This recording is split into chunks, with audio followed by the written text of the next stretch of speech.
I'm joined now live by John Blaxland, Professor of International Security and Intelligence Studies in the Strategic and Defence Studies Centre at ANU. Professor, thanks for your time. Vladimir Putin says that Ukraine is responsible for the attack on this bridge. Should we believe him?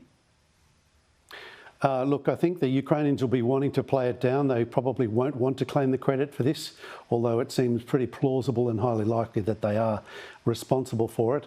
And of course, this is because it's been the main supply route for the Russian forces operating through Crimea into the Kherson region in the southwestern part of the occupied territories that have been along the Black Sea coast.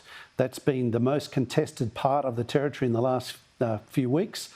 And it's one where the Russian position is increasingly precarious because the Ukrainians have been very carefully and methodically destroying all of the bridges and all of the pinpoint access points to cut off the Russian troops who are actually in the area around Kherson. So this makes sense that this would be something that that Ukraine could be accused of doing. Is there any possibility Putin himself could be responsible for this? I only say that because if we go back to his ascension to the presidency, many believe he orchestrated those attacks on apartment buildings and then blamed them on Chechen terrorists in a bid to boost his own popularity. So I suppose it could be argued that he has form in this area.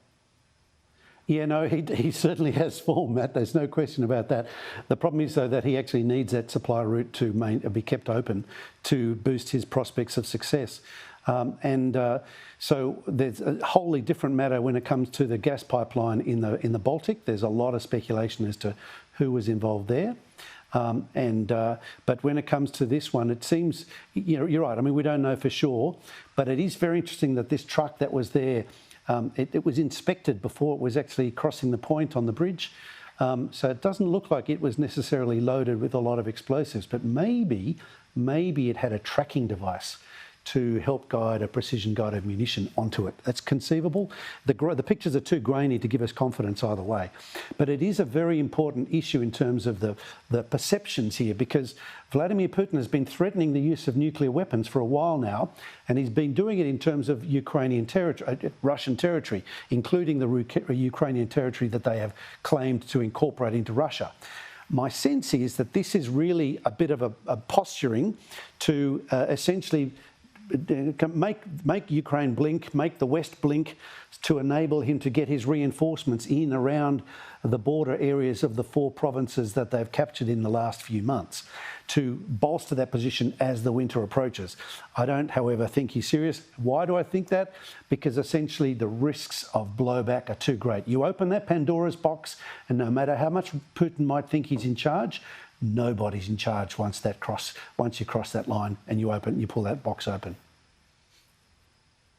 Well, we've also seen in the past few days the US announce more military funding for Ukraine. Of course, this has seen Putin as well, reissue that threat of nuclear war. You don't think there's any possibility he could follow through on that threat? So he says he's not bluffing, but he's bluffing because the costs of look, it remains a possibility. He physically can do it. He's got the capability, and he's certainly angry. But he knows that, and this is the point that we heard General Petraeus, the former CIA director, make the point recently, virtually as a proxy, I think, for the US government, to say, look, you do that, you're going to invite massive retaliation, not nuclear retaliation, conventional but precision strike retaliation, and Russia under Putin knows that that's probably not necessary to get what he wants. Let's think about why is he doing this. He's doing this to consolidate his grip over those 4 provinces he's just claims to have incorporated into Russia. And to do that, he's got to get Ukraine to back off or at least be scared of going further.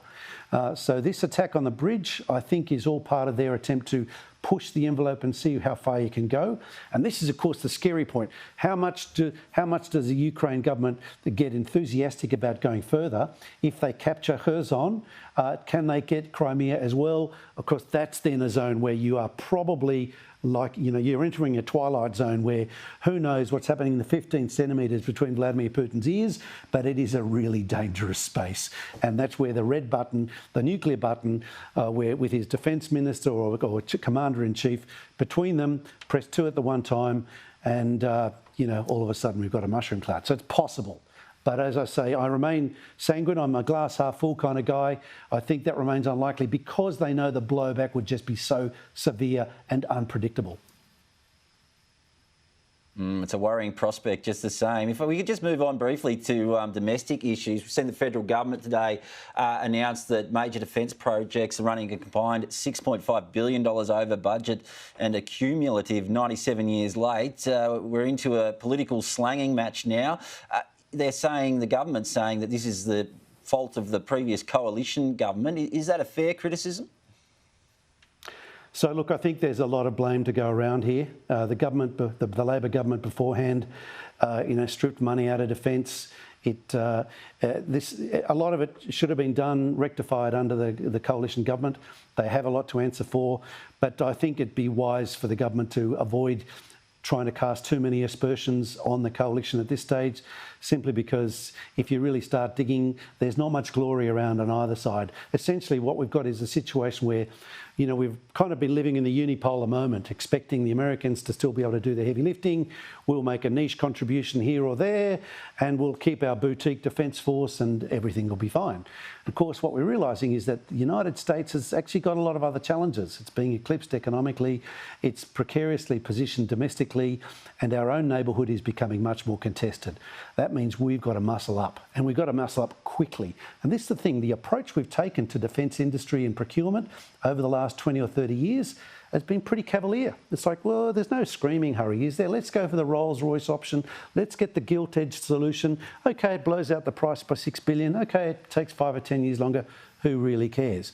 Well, folks, it matters. We've got to stop acting that way. We've got to act as if we don't have much time left. Admiral Davidson, former commander Indo-PACOM in Hawaii, said 2027 is the year when the Chinese will be ready to invade Taiwan. Short of that, there's a range of scenarios where we might need a defence force that's robust, ready, and can take a punch. And at the moment, as I say, a boutique defence force, it's a one-punch force, it's not resilient, and we need to muscle up. We can't do it by 2045, we've got to do it by 2027. Now, think about it.